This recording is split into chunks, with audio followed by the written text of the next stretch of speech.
Hello guys, अस्सलाम वालेकुम। उम्मीद करती हूँ आप सब सेहत और ईमान की बेहतरीन हालत में होंगे।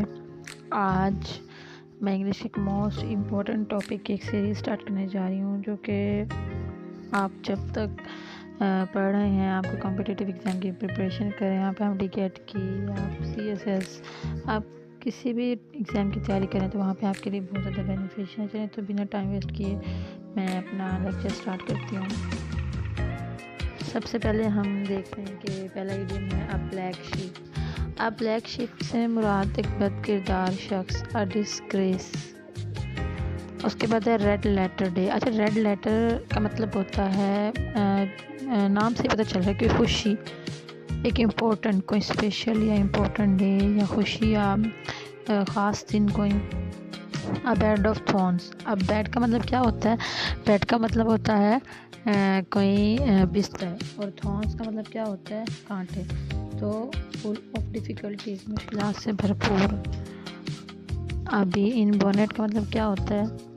एन ऑब्सेशन, मतलब कि किसी चीज़ का सर पे सवार हो जाना, किसी चीज़ के बारे में बहुत ज़्यादा सोचना, तो उसे हम कहेंगे अभी इन बोनेट। फिर है a bird eye view.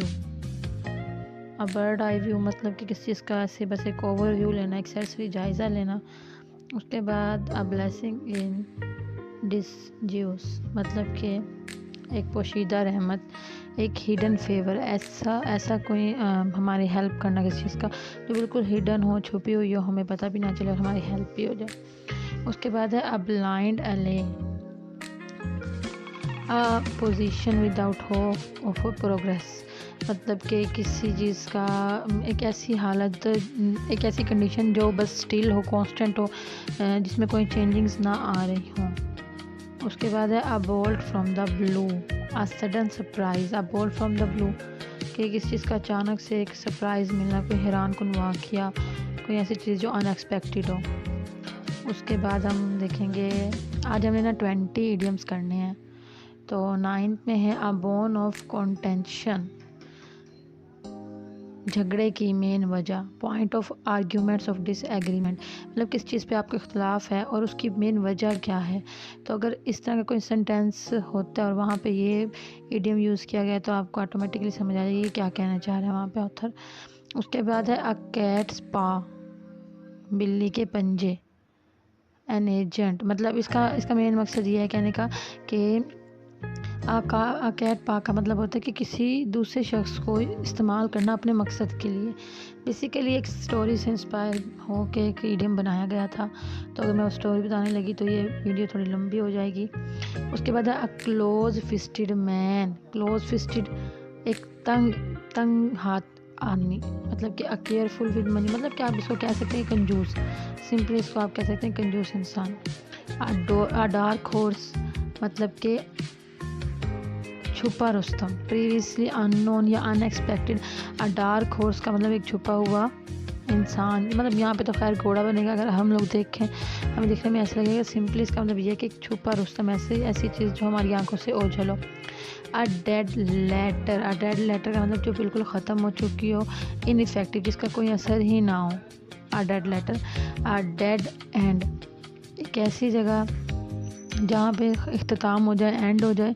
Situation in which progress can not be made, जहाँ पे आपको ये अंदाज़ा हो, एक ऐसा पॉइंट जहाँ से आपको पता हो कि इसके बाद आगे कुछ भी नहीं है, बस यहाँ पे एंड हो जाना है इस चीज़ का, तो उसे हम कहेंगे कि ये एक डेड एंड है। उसके बाद है अ डॉग इन मैनेजर। इसका मतलब है कोई मतलबी इंसान। अ डॉग इन मैनेजर, नाम से अब ये तो नहीं कह सकते ना कि कुत्ता मैनेजर बन गया, ऐसे नहीं कह सकते। तो इसका मतलब ये है कि कोई मतलबी इंसान, कोई मीन पर्सन, कोई ऐसी चीज़ जो बिल्कुल मतलब ऐसा इंसान जो बहुत ज़्यादा मतलबी हो। A drawn game without result equal.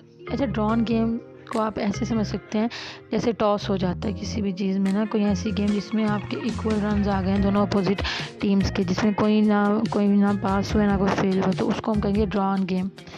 उसके बाद है अ फेयर प्ले। सिंपली इसकी तो समझ आ जाती है कि ऑनेस्टली, मतलब कि बिल्कुल सही तरीके से खेले जाने वाली गेम या कोई बिल्कुल सीधी बात। A fish out of water. अब देखिए, मछली जब पानी से निकलती है तो वो किस में होती है? डिस्टर्बेंस में होती है, अनकंफर्टेबल कंडीशन में होती है। A fish out of water का मतलब है अनफेवरेबल सिचुएशन। उसके बाद है अ फिशी स्टोरी, डाउटफुल स्टोरी, जिस पे कोई शक हो, मशकूक, मतलब कि जिसके बारे में कोई डाउट्स हो।